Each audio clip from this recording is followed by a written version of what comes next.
Muito bem, vamos lá. Nós vamos então aqui iniciando o nosso trabalho da som. Então vamos lá, seguindo em frente aqui então, vamos para a nossa Revista Espírita, mês de novembro de 1860, nós vamos estudar sobre Maria Agreda, falando sobre fenômeno de bicorporeidade. Kardec então traz esse artigo devido à publicação de um livro histórico sobre a vida dessa personagem, Maria de Jesus Agreda. Vamos conhecer um pouquinho sobre ela. Lembrando que ela é uma personagem bastante importante na história, né, da Igreja Católica. E nós vamos então conhecendo um pouco mais sobre ela. Só um instantinho, deixa eu só fazer aqui um reforço.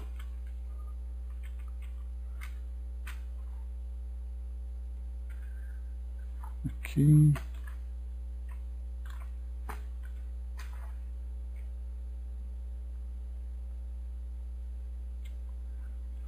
Prontinho. Bom dia, abraço. Vamos lá então. Maria de Agreda, fenômeno de bicorporeidade.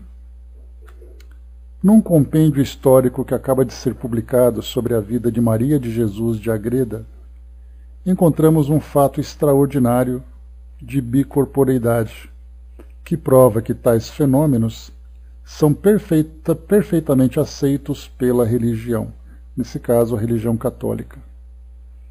É verdade que para certas pessoas as crenças religiosas não têm mais autoridades do que as crenças espíritas. Mas quando essas crenças se apoiarem sobre as demonstrações dadas pelo Espiritismo, sobre as provas patentes que ele fornece, por uma teoria pessoal de sua possibilidade sem derrogar as leis da natureza e de sua realidade pelos exemplos análogos e autênticos, será forçoso render-se à evidência e reconhecer, fora das leis conhecidas, a existência de outras que ainda pertencem aos segredos de Deus. Maria de Jesus nasceu em Agreda, cidade da Castela, em 2 de abril de 1602, de pais pobres e de virtude exemplar. Muito jovem ainda, tornou-se superiora do Mosteiro da Imaculada Conceição de Maria, onde morreu em estado de perfeição espiritual. Eis o relato que se acha em sua biografia.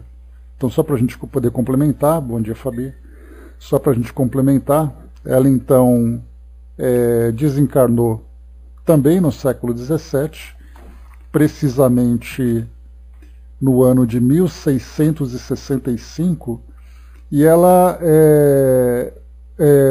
protagoniza um daqueles fenômenos chamados de corpos incorruptíveis, né? Corpos incorruptos, né? Ou seja, aqueles cadáveres que não se decompõem. E até hoje ela se encontra, né, o seu cadáver se encontra em exposição lá na Espanha, né? Então Kardec traz esse trecho da biografia dela, publicado nesse livro. Por maior que seja a nossa vontade de resumir, não podemos deixar de falar aqui do papel absolutamente excepcional da missionária e de apostolado que Maria de Agreda exerceu no Novo México. O fato que vamos narrar, cujas provas incontestáveis provariam por si só quão elevados eram os dons sobrenaturais com que Deus havia enriquecido sua humilde serva, e quão ardente o zelo que ela nutria no coração pela salvação do próximo. Nas suas relações íntimas e extraordinárias com Deus, ela recebia uma viva luz, com a ajuda da qual descobria o mundo inteiro, a multidão dos homens que o habitavam, entre os quais os que ainda não haviam entrado no seio da Igreja e estavam em evidente perigo de perder-se para a eternidade. Aqui lembrando, né, que ela trabalhava principalmente naquela missão de catequese, Então aqui ela falava de muitos indígenas na América do Norte que se encontravam, né, dentro da visão da igreja, né, naquela condição de espíritos ainda não acolhidos, né, pelo coração de Deus. Então ela tinha essa missão de catequese. E nós veremos aqui fenômenos bem interessantes. À vista da perda de tantas almas, Maria de Agreda sentiu o coração partido e em sua dor multiplicava preces fervorosas. Deus a fez saber que os povos do Novo México apresentavam menos obstáculos para a sua conversão que o resto dos homens. E era especialmente sobre eles que a divina misericórdia queria derramar-se. Esse conhecimento foi um novo aguilhão para o coração caridoso de Maria de Agreda, que do mais profundo de sua alma implorou a clemência divina em favor desse pobre povo. O próprio Deus que ordenou que orasse e trabalhasse para tal fim. E ela o fez de maneira tão eficaz que o Senhor, cujas razões são impenetráveis, operou nela e por ela uma das maiores maravilhas que a história pode relatar. Bom dia, mami. Certo dia, tendo-a o Senhor arrebatado em êxtase, no momento em que orava insistentemente pela salvação daquelas almas, Maria de Agreda sentiu-se de repente transportada para uma região longínqua e desconhecida, sem saber como. Achou-se então num ambiente que não era o da Castela, e aproximou os raios de sol mais ardente que de costume. E experimentou os raios de sol mais ardente que de costume. Homens de uma raça que jamais tinha encontrado estavam diante dela. E Deus lhe ordenava que satisfizesse seus caridosos desejos e pregasse a lei e a fé santa àquele povo. A estática de Agreda obedecia à ordem. Pregava a esses índios em sua língua espanhola, e os infiéis a entendiam como se ela lhes falasse em sua língua materna. Seguiram-se conversões em grande número. Voltando do êxtase, esta santa mulher se achava no mesmo lugar em que estava no começo do arrebatamento. Não foi apenas uma vez que Maria de Jesus desempenhou esse maravilhoso papel de missionária e de apóstolo junto aos habitantes do Novo México. O primeiro êxtase do gênero ocorreu em 1622, mas foi seguido de mais 5 êxtases do mesmo tipo, durante cerca de 8 anos. Maria de Agreda encontrava-se frequentemente na mesma região para continuar seu apostolado. Parecia-lhe que o número de convertidos tinha aumentado prodigiosamente e que uma nação inteira, com o rei à frente, estava resolvida a abraçar a fé em Jesus Cristo. Ela via, ao mesmo tempo, mas a grande distância, os franciscanos espanhóis que espalhavam pela conversão desse novo mundo, mas que ainda ignoravam a existência desse povo que ela havia convertido. Tal consideração levou-a a aconselhar aos índios que mandassem algum dentre eles àqueles missionários, pedir que viessem ministrar-lhes o batismo. Foi por esse meio que a divina providência quis dar uma espetacular manifestação do bem que Maria de Agreda havia feito no Novo México por sua pregação estática. Então a gente lembra aqui que o êxtase, né, um fenômeno bem interessante, que ele é o mais conhecido, né, por Santa Teresa d'Ávila, por ter, durante aquele momento de prece, aquele momento de fervor religioso, acabou se elevando, né, a tal altura, digamos assim, espiritualmente falando, que ela entrou nesse estado de êxtase, um prazer indescritível de estar ali em plena comunhão com Deus. E aqui nesse caso, Maria de Agreda, quando ela entrava nesse estado de êxtase, ela então entrava também no fenômeno de bicorporeidade se materializando junto a esses índios, né, esses indígenas, lá no Novo México, ou seja, na América do Norte, atravessando ali, né, todo o oceano, já que ela se encontrava em Castela.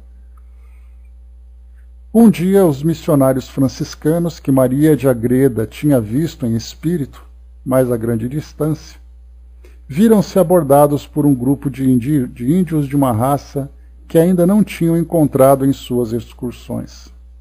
Lembrando aqui, né, que as expressões que são usadas, os termos que são usados, são termos do século XIX, portanto, né, já apresentando mudanças, né, nos nossos tempos contemporâneos. Eles se anunciaram como enviados de sua nação, pedindo a graça do batismo com grande insistência. Surpreendidos com a vista desses índios, e mais espantados ainda pelo pedido que faziam, os missionários trataram de saber a sua causa. Os enviados responderam que desde muito tempo uma mulher havia aparecido em seu país, anunciando a lei de Jesus Cristo. Acrescentaram que essa mulher desaparecia por momentos, sem que pudesse descobrir o seu retiro. Que lhes fizera conhecer o verdadeiro Deus e lhes aconselhara que fossem aos missionários, a fim de obterem para toda a nação a graça do sacramento, que resgata os pecados e transforma os homens em filhos de Deus. A surpresa dos missionários cresceu ainda mais quando, interrogando os índios sobre os mistérios da fé, os encontraram perfeitamente instruídos de tudo o que é necessário para a salvação. Os missionários tomaram todas as informações possíveis sobre essa mulher, mas tudo quanto os índios puderam dizer foi que jamais tinham visto uma pessoa semelhante. Aqui a gente vai lembrar, né, que ela se encontrava num convento em Castela, na Espanha, e esses missionários estavam na América do Norte, né? Portanto, principalmente naquele tempo, no século XVII, nós tínhamos ali indivíduos que nunca tinham se visto. E foi exatamente o que aconteceu. Esses indígenas, então, descreviam, né, Maria de Ágreda, mas ela simplesmente desconhecida, né, já que ela, principalmente por ela se encontrar confinada naquele convento.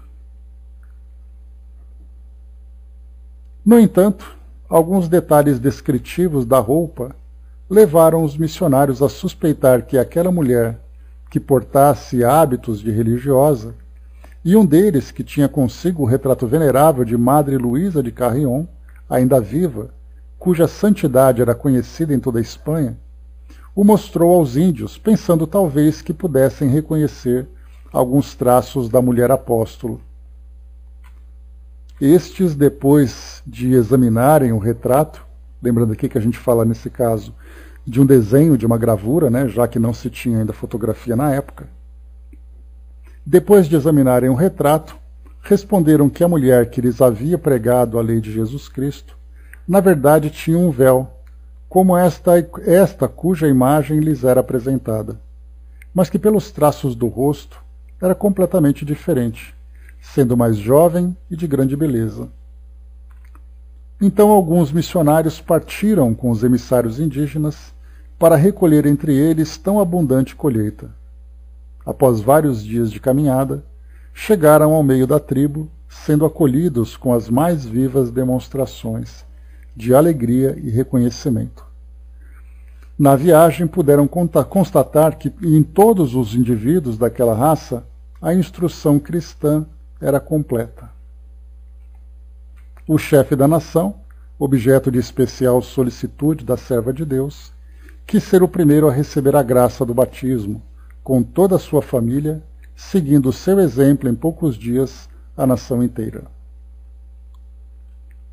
Não obstante esses grandes acontecimentos, ainda ignoravam quem era a serva do Senhor que tinha evangelizado esses povos e nutria-se uma santa curiosidade e piedosa impaciência por conhecê-la.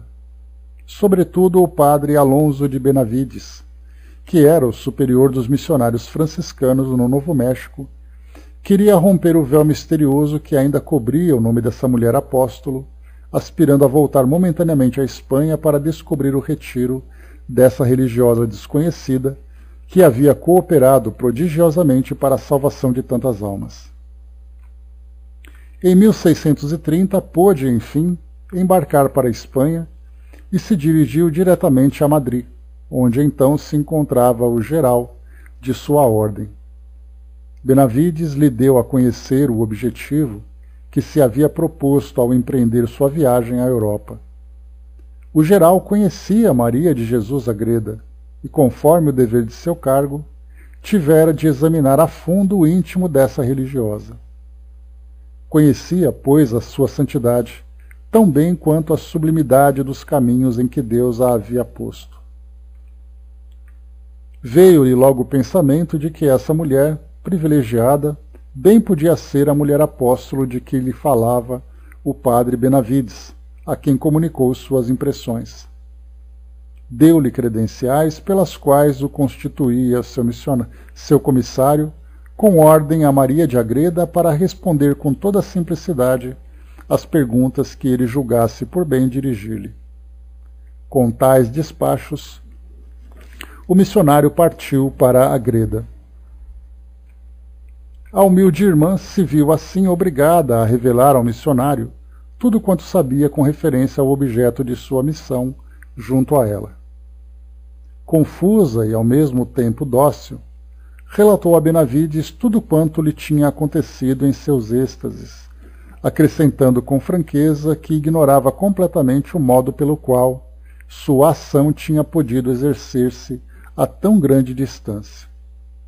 Benavides também interrogou a irmã sobre as particularidades dos lugares que tantas vezes deveria ter visitado e percebeu que ela estava muito bem informada sobre tudo o que se relacionava com o Novo México e seus habitantes.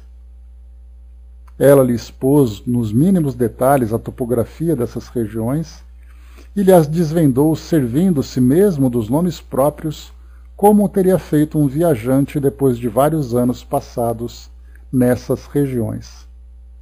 Acrescentou até que tinha visto Benavides e seus religiosos várias vezes, indicando os lugares, os dias, as horas, as circunstâncias e fornecendo detalhes especiais sobre cada um dos missionários.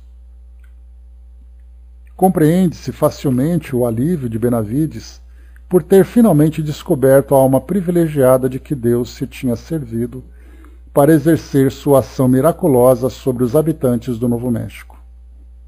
Aqui a gente está fazendo a leitura de uma publicação que Kardec viu na França naquela época, e ele pegou esse trecho e transcreveu aqui para nós, para o estudo sobre o fenômeno de bicorporeidade, né? Então, continuando aqui o relato, o trecho do livro, né? Antes de deixar a cidade de Agreda, Benavides quis redigir uma declaração de tudo quanto havia constatado, quer na América, quer em Agreda, nas suas conversas com a serva de Deus. Nessa peça exprimiu sua convicção pessoal no tocante à maneira pela qual a ação de Maria de Jesus se fizera sentir nos índios. Inclinava-se a crer que tal ação tinha sido material. Sobre o assunto, a humilde religiosa sempre guardou uma grande reserva.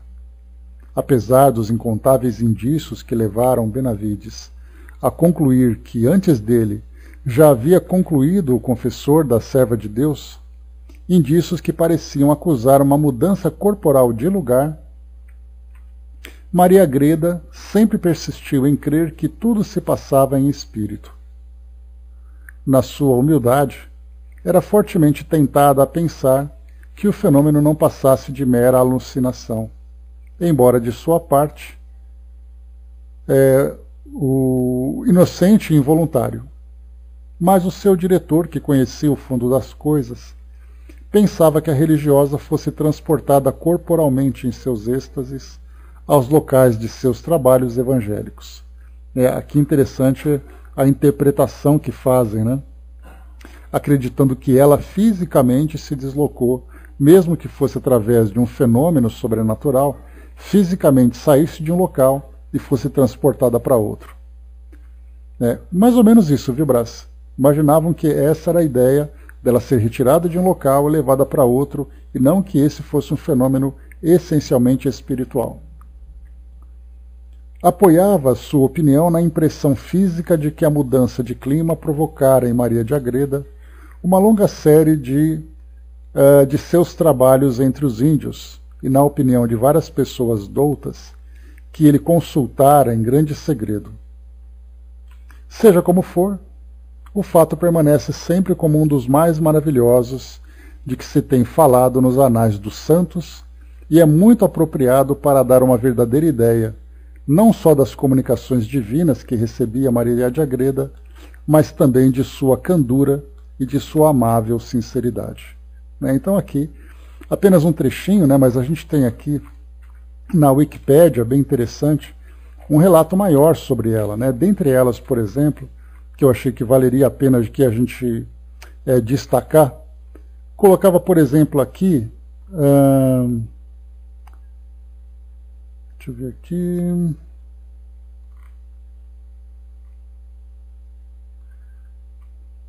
por exemplo, no início, aqui é já o Wikipédia, no início de sua vida religiosa, ainda em 1920, a monja presenciou momentos de êxtase, acompanhados de visões celestiais que promoveram a fama de santa milagrosa, uma vez que a população se reunia para assistir os momentos sobrenaturais. Em 1625, com apenas 23 anos, a abadesa levitou diante dos olhos de sua mãe e irmã, protagonizando uma experiência mística. Sua vida diária era marcada por severos regimes, como perpétuo jejum, jejuava 3 dias na semana, reduzido o seu sustento, muitas vezes a pão e água, que, segundo relatos, a haviam provocado enfermidades, assim como penitências, como carregar uma cruz pesada durante um certo tempo, e vigílias. Aos 25 anos de idade, a irmã de Jesus, por correspondência assinada e enviada ao Papa, foi nomeada abadesa de Ágreda.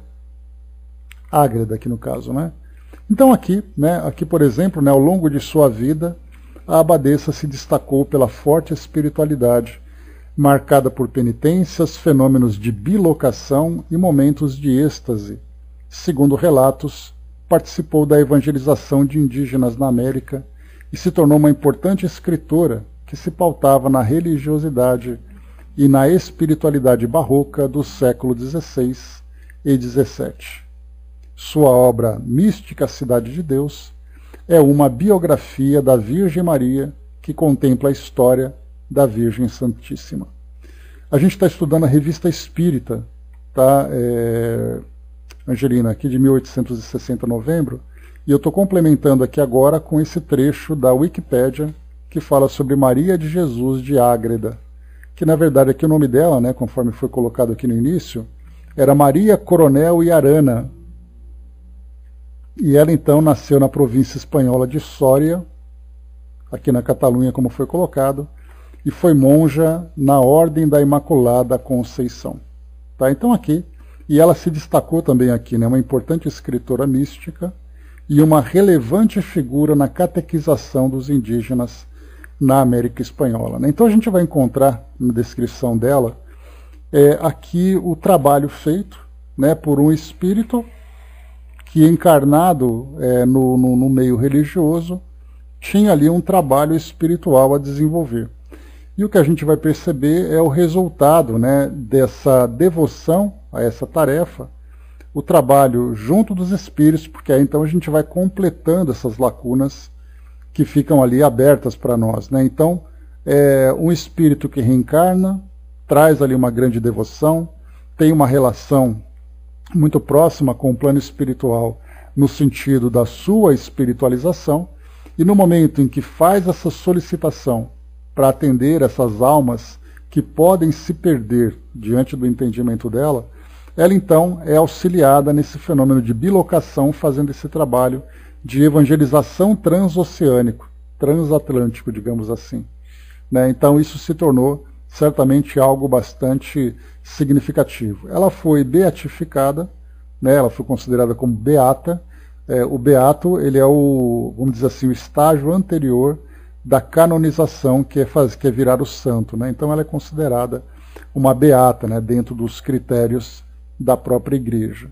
Então a gente lembra daquele livro, A Mediunidade dos Santos, de Clóvis Tavares, que traz para nós ali vários desses santos católicos, porque o próprio Clóvis Tavares era um católico, um estudioso, né, da angiografia, então ele estudava ali com muita dedicação e aí então ele acabou tendo contato com o espiritismo. E nesse contato com a doutrina espírita, ele acabou então se tornando espírita, estudioso da doutrina espírita, mas sem deixar a sua paixão pela história, né, dos santos da Igreja Católica. Daí então ele fez esse livro, A Mediunidade dos Santos, fazendo uma conexão entre aquilo que ele gostava de falar da história dos santos e falar também dos fenômenos mediúnicos que eles realizaram. Né? Eu tenho esse livro, mas eu acabei não pesquisando para ver se Maria de Jesus de Ágreda estava também nessa relação. Mas aqui nós vemos, né, o fenômeno de levitação, de êxtase e de bicorporeidade ou bilocação. Né? Mas muito mais do que isso, a gente vai lembrar sempre qual é o propósito desse fenômeno. O propósito, nesse caso, era fazer com que houvesse essa catequização, né, como parte dessa educação espiritual, que era parte da filosofia dela. Né? Então, isso no século XVII. Kardec, então, conheceu esse texto e trouxe para nós aqui na sua publicação. Muito bem, vamos lá. Próximo tema, então, aviso, aqui para concluir essa edição de novembro de 1860.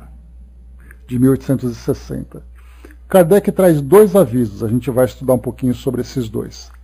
Primeiro, lembramos aos nossos leitores que a obra intitulada Instrução Prática sobre as Manifestações Espíritas está esgotada e será substituída por outro, bem mais completa, sob o título de Espiritismo Experimental. Encontra-se no prelo e aparecerá no mês de dezembro. Quando nós estudamos o Livro dos Médiuns aqui no nosso grupo, antes de iniciarmos o estudo do Livro dos Médiuns, nós estudamos propositadamente, para a gente poder fazer uma comparação, essa instrução prática sobre as manifestações espíritas. E ali nós conhecemos, né, nesse trabalho, qual era exatamente o propósito de Kardec lançando esse livro, quase que às pressas, para depois, então, em 61, lançar o Livro dos Médiuns.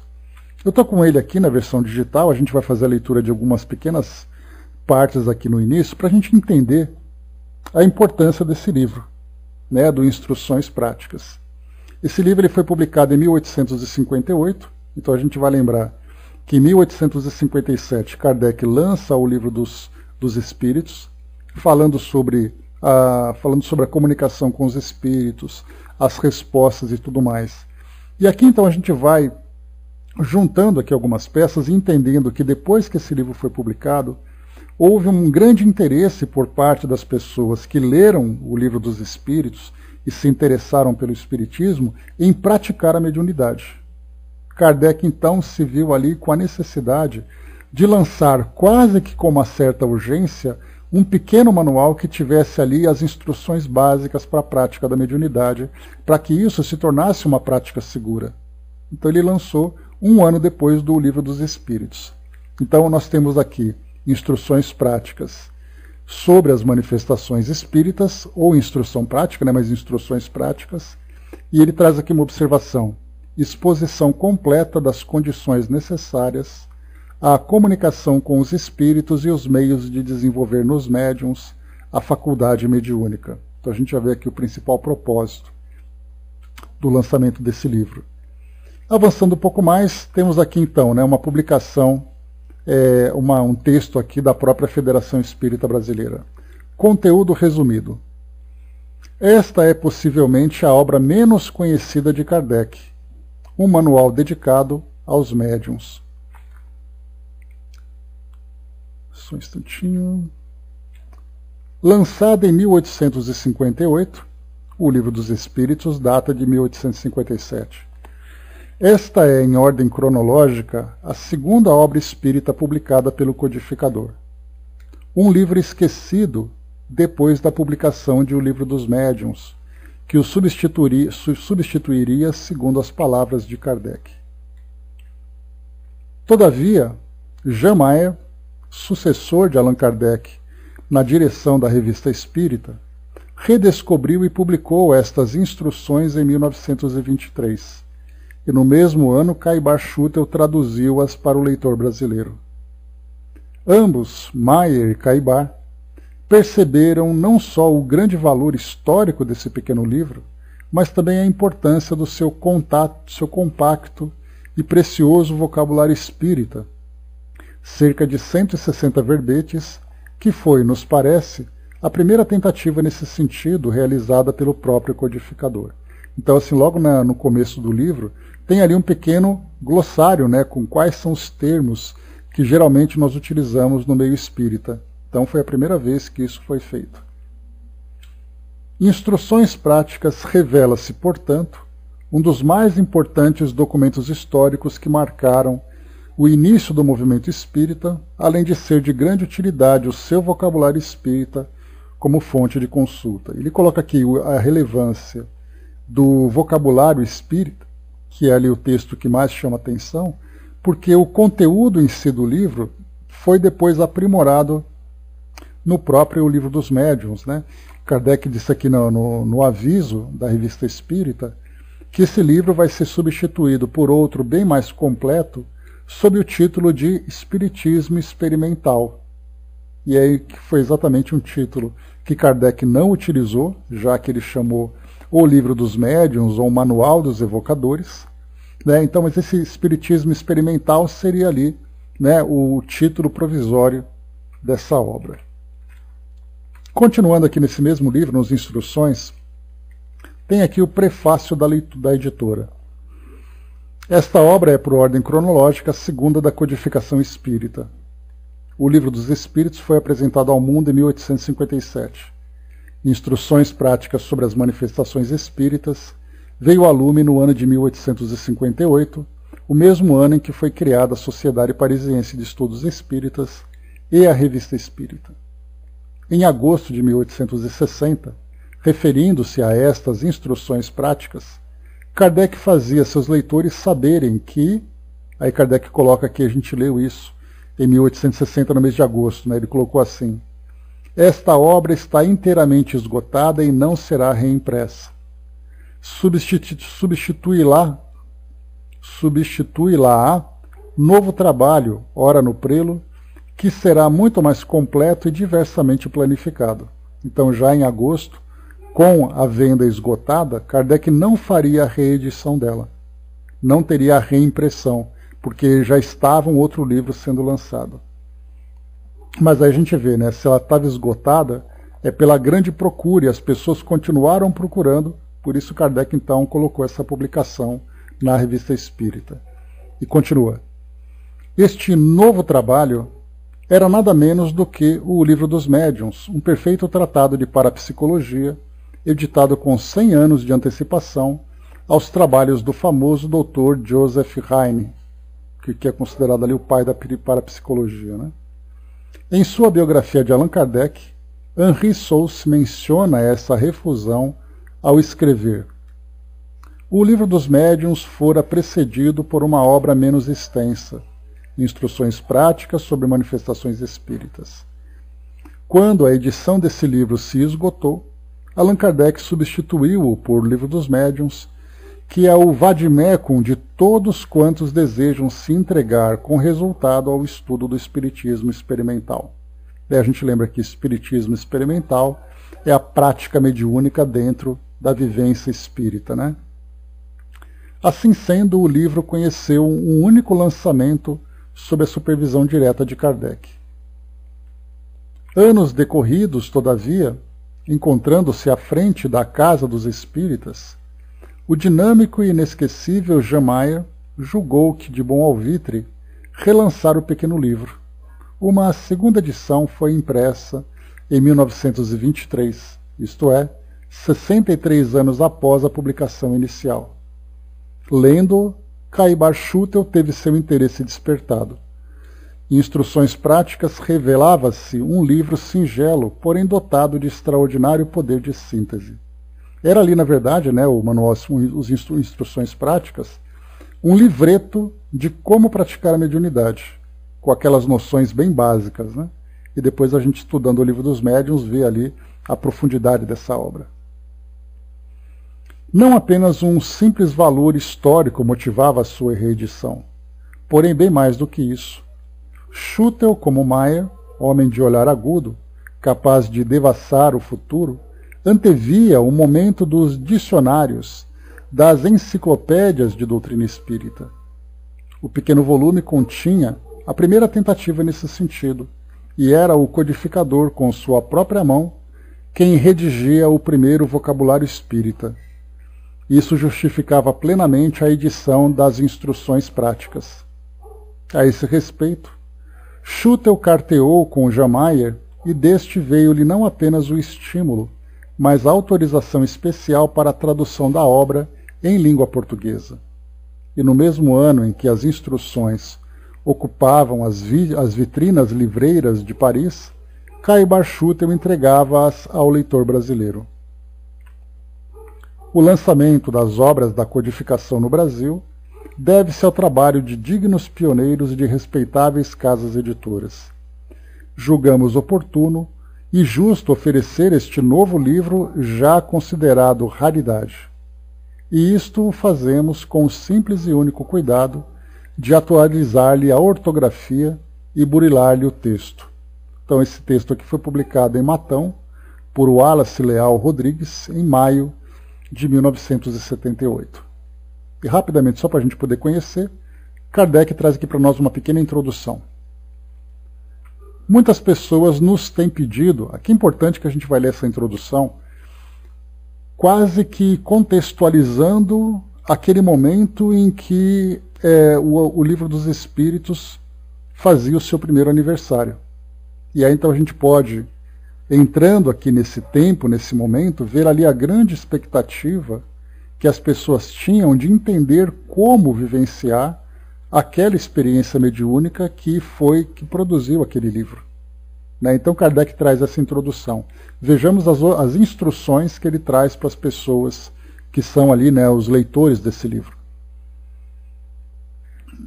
Muitas pessoas nos têm pedido que lhes indiquemos as condições que devem preencher e a maneira como devem proceder para se tornarem médiums.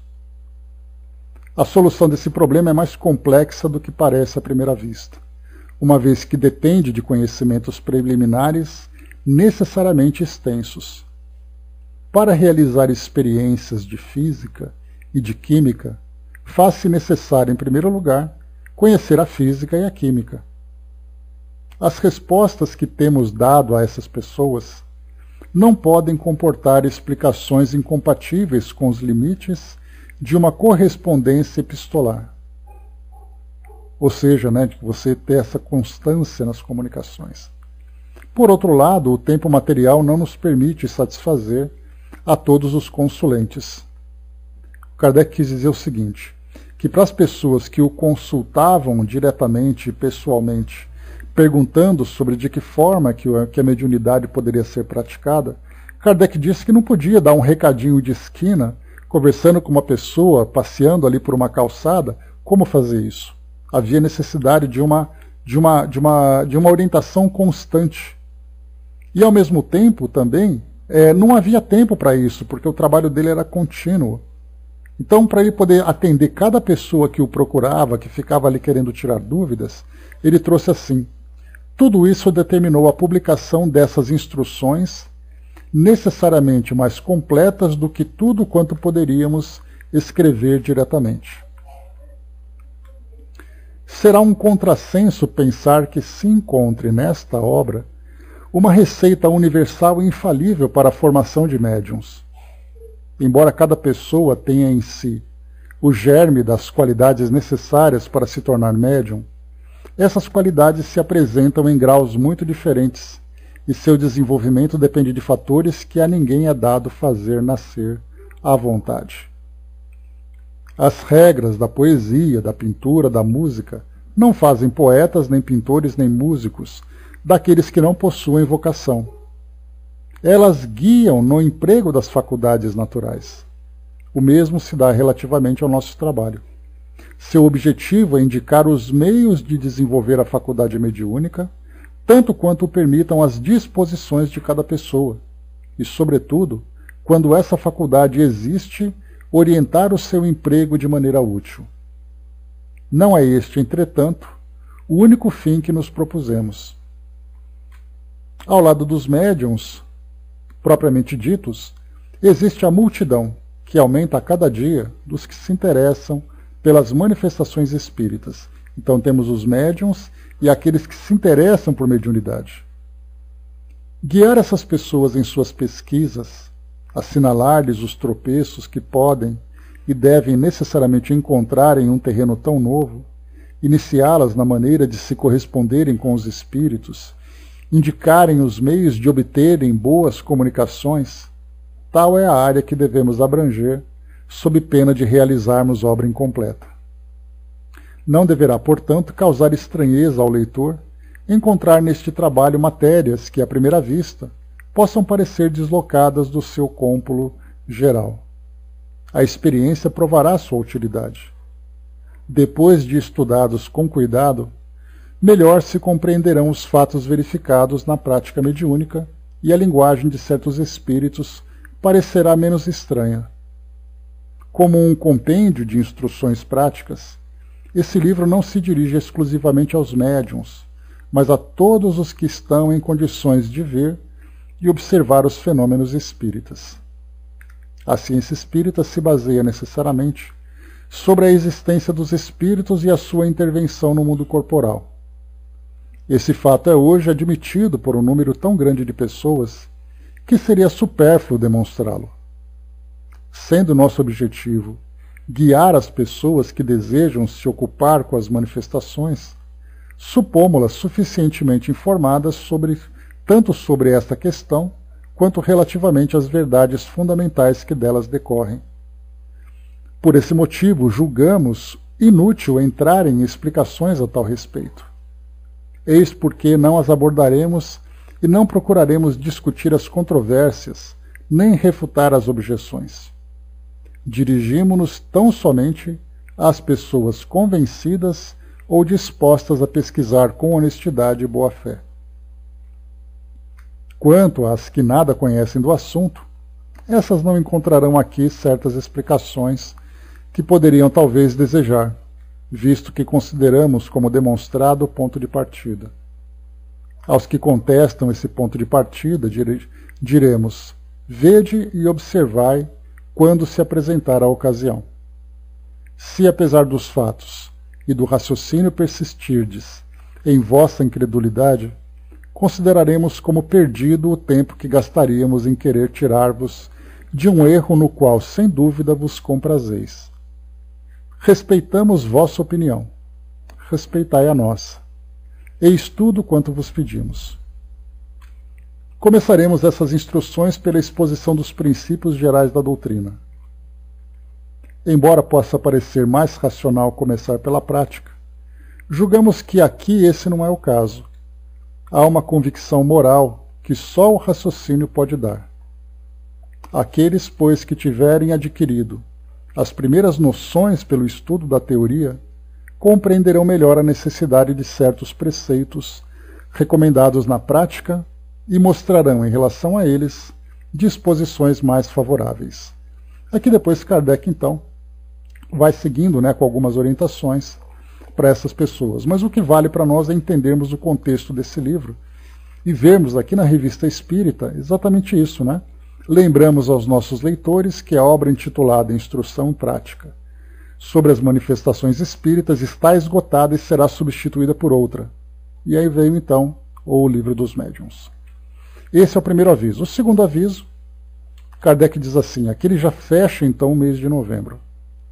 Lembramos igualmente que a segunda edição da História de Joana d'Arc, ditada por ela mesma, a senhorita Hermance Dufour, está à venda. O seu sucesso não diminuiu.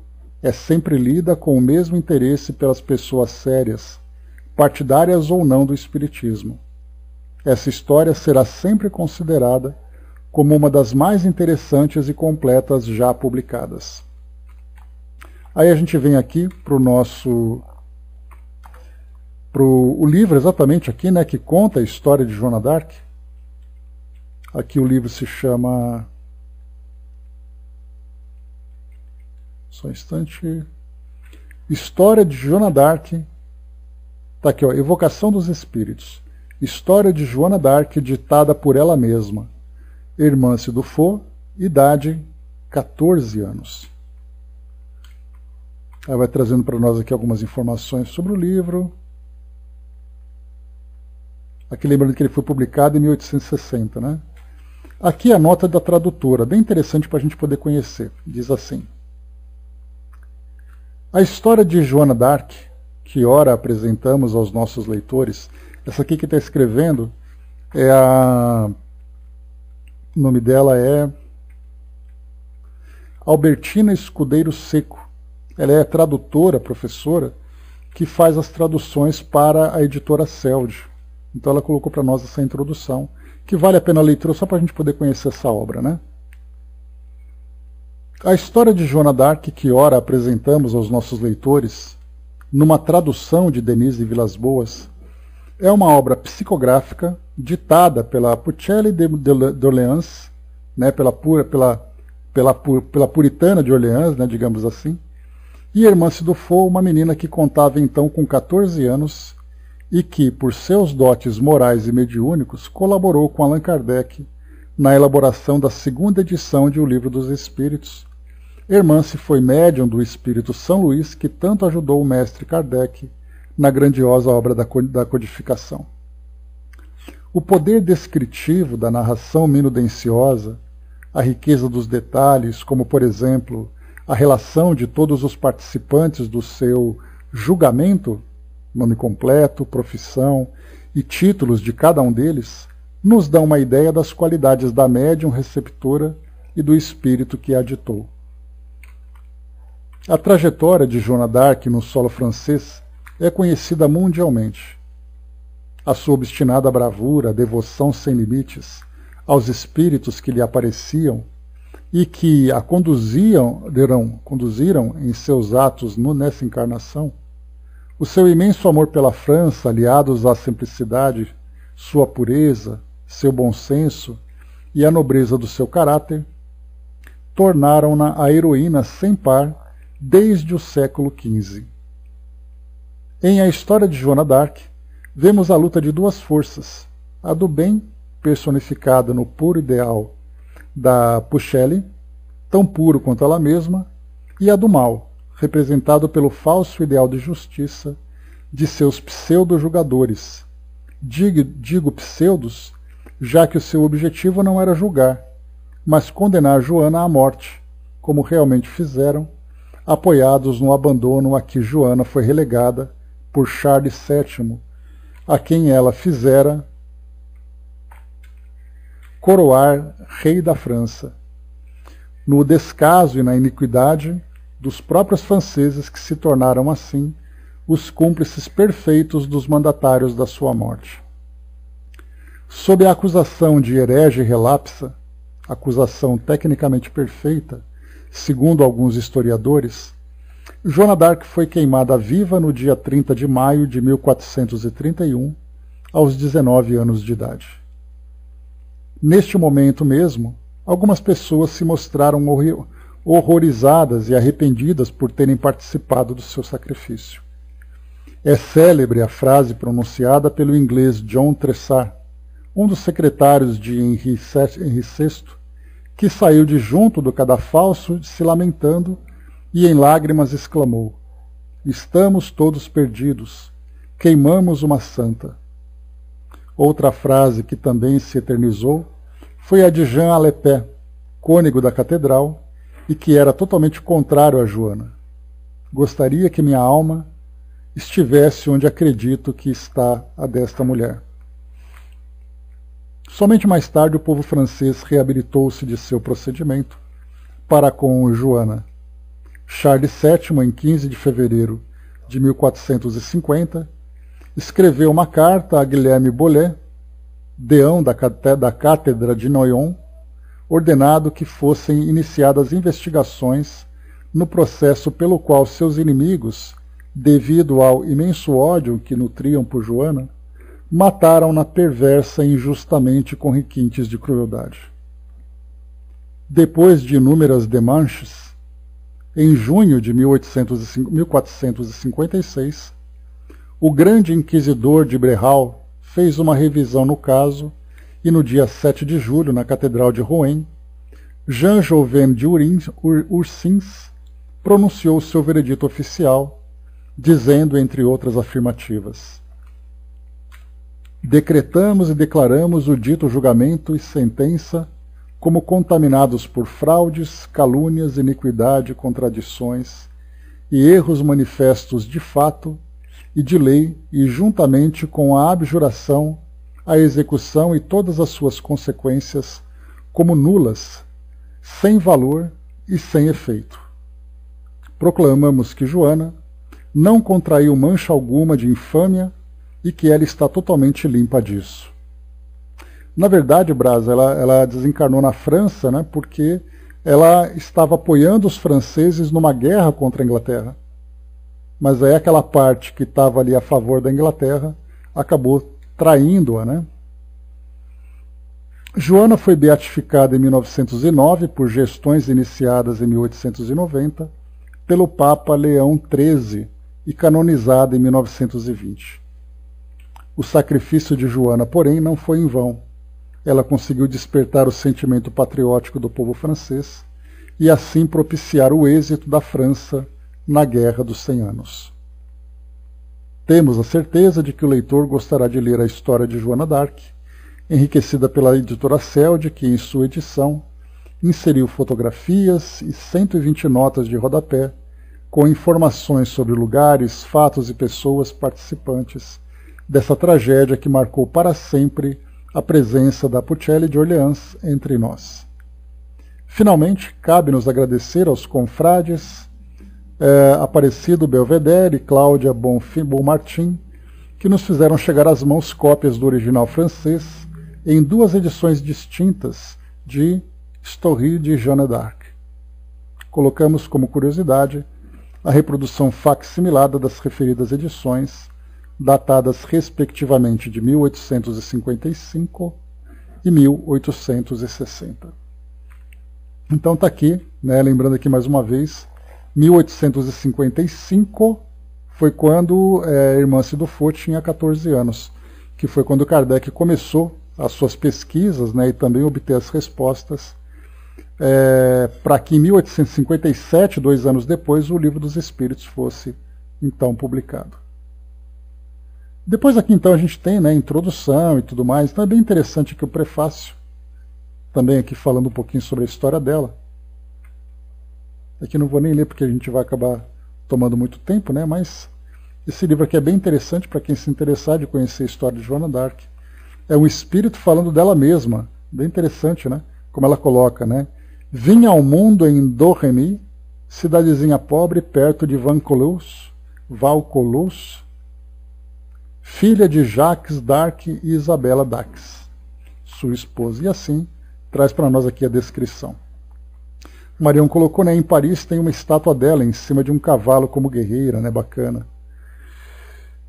Temos aqui então, né, Duarte, nosso amigo aqui se comunicando conosco, muito obrigado pela presença. Diz assim para nós, né? Vários filmes foram publicados, né, Marião? Alguns exagerando num aspecto, outro em outro, mas como no caso a gente sabe que a cinematografia atual valoriza muito mais a ação e o heroísmo, acaba não valorizando a realidade do espírito encarnado dentro daquela missão, né? Então é isso que acaba depois deixando como incompleta a história dela, né? Porque eles veem muito mais o lado da guerra do que o lado do espírito, né? Então, muita coisa para se falar. Então nosso amigo Duarte diz assim para nós: não somos pintores, escritores, desenhistas e famosos. Somos o terreno que abundantemente germinamos, dando à sua terra adubos que te colocarão em princípios decorrentes de pequenas e longas mensagens, recadinhos passados para trazer, dentro de estudos como este, trazer dentro de processos pessoais de cada irmão que precisa ouvir ou ler, trazendo um conforto agradável, sabendo que a vida fora da terra coloca uma melhora substancial em nossos espíritos que, por vezes, também aqui sentem uma tristeza que aos poucos vai passando e mostrando que estamos sempre aptos a retornar ao plano que estávamos para cumprir com toda a programação que nos é enviada durante tantas vidas, como todos que daí estudam. Aqui revemos tudo o que nos foi colocado em vida, e sabendo de muitos erros que não foram poucos, vamos delineando dentro dessas vidas futuras a melhora tão esperada por todos nós, mesmo sem saber que era para isso que íamos e vínhamos nas encarnações e desencarnações do nosso corpo. E assim o espírito mais sabedor vai se aprimorando e refazendo perispiritualmente falando as marcas que serão retiradas com novas e novas vidas que chegarão com a calma que precisamos entender quando chegamos de volta ao nosso plano espiritual.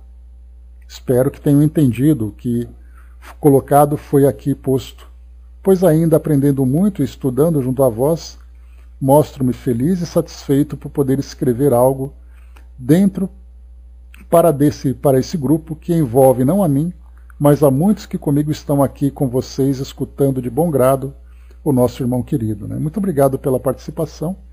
E certamente que sim, a mensagem que sempre chega para nós aqui, as mensagens que sempre chegam através de vocês que estão aí do outro lado, mostra realmente que, estando no mundo espiritual, é possível ver a vida dentro da sua realidade, apesar das dificuldades de se desprender das ilusões do mundo, ilusões essas que ainda acabam acompanhando o espírito do outro lado, mas quando chega e tem essa clareza de visão, de raciocínio, começa a entender que a realidade espiritual é aquela que realmente importa.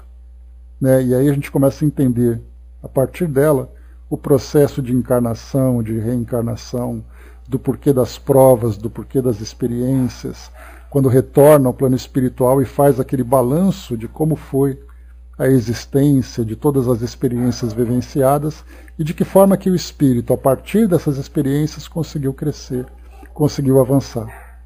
Então, para nós, não apenas o estudo teórico do lado de cá, mas também com a própria presença, a companhia de todos vocês, a gente vai conseguindo fazer com que esses estudos que a doutrina espírita proporciona para nós se tornem realmente um tratado de filosofia, de esclarecimento, para a gente poder perceber que a nossa presença aqui no mundo, ela tem um sentido muito maior do que aquele que a gente imagina. Essa ideia que a gente tem de prosperidade do mundo material, alimentar as nossas vaidades e os nossos orgulhos, acreditar numa felicidade que é efêmera, temporária, mas quando a gente começa a perceber que nós estamos aqui preparando exatamente tudo aquilo que a gente vai encontrar do outro lado, muda completamente a nossa forma de viver. Então, para isso, essa presença, esse intercâmbio é extremamente valioso para nós. Principalmente para nós aqui, que nos beneficiamos desse contato e desse carinho tão grande que recebemos de vocês. Muita coisa, Brás? Então, cada vez mais a gente fica mais convicto de que esse é o caminho, e quanto mais aplicados e dedicados nós tivermos, maiores serão os benefícios para todos nós. Então nós desejamos também, da mesma forma, o mesmo sucesso para todos vocês que estão aí do outro lado, fazendo agora esse trabalho de revisão das próprias histórias, de todo o conhecimento que foi adquirido, de quanto ainda, de quanto ainda se tem para conhecer, para poder aprender, dentro da realidade do espírito, mas especialmente dentro dos ensinamentos que Jesus trouxe para todos nós, que foram os ensinamentos, como eu sempre lembro. Jesus não pode ser visto como uma referência religiosa, mas ele tem que ser visto como uma referência espiritual. Porque aí nós vamos ver o espírito puro que ele é e qual é o objetivo que nós temos que atingir. Então tudo que nós vivemos sempre está focado nesse objetivo principal. Muito obrigado pela participação e pela presença sempre carinhosa conosco aqui. Muito bem, deixa eu ver aqui. Opa, tem mais um. Deixa eu ver. Esse aqui você trouxe agora, né, Dudu? Isso, copiou de novo. Só um trechinho, Luz, o sol que temos dentro de nós. Sol, o calor que recebemos com boas vibrações. a vibração, o momento melhor da recepção de nós espíritos. Espíritos apenas nós que caminhamos dentro do sol de Jesus. Olha que bacaninha, né? Um versinho para nós aqui, para trazer essa inspiração, né, de todo o caminho que a gente tem que seguir. Jesus, grande mestre das almas para todos nós. Mas é isso, meus amigos, meus queridos irmãos. Vamos aqui encerrando então o nosso estudo de hoje. Nós então concluímos, né, com essas reflexões, com essas leituras, nós concluímos aqui a Revista Espírita do mês de novembro de 1860. No nosso próximo encontro, nós vamos aqui então fazer a leitura do mês de dezembro. E Kardec já traz aqui um recado a todos os assinantes da Revista Espírita para falar exatamente do objetivo desse trabalho que ele tinha, né? E depois aqui a gente vai para os nossos sempre prazerosos, pelo menos para mim, né, a leitura dos nossos boletins. E depois aqui, passando os boletins, Kardec traz aqui arte pagã, arte cristã e arte espírita, que é um texto aqui até bastante longo. Nós demoraremos aqui, não demoremos tanto não. Depois virá a História do Maravilhoso. Esse sim a gente vai demorar pelo menos, eu acho, que uns 2 encontros para poder ler esse texto todo, né? Mas fechamos aqui o mês de novembro então, concluindo. Pois é, André, e pior que, né, que Kardec, depois de um tempo, ele para de publicar. Eu acho que esse é o último ano que ele faz as publicações dos boletins. Que eu lembro que eu fiz uma pesquisa pegando todas as publicações dos boletins e coloquei num documento à parte, né, num arquivo à parte. E depois eu perdi esse arquivo.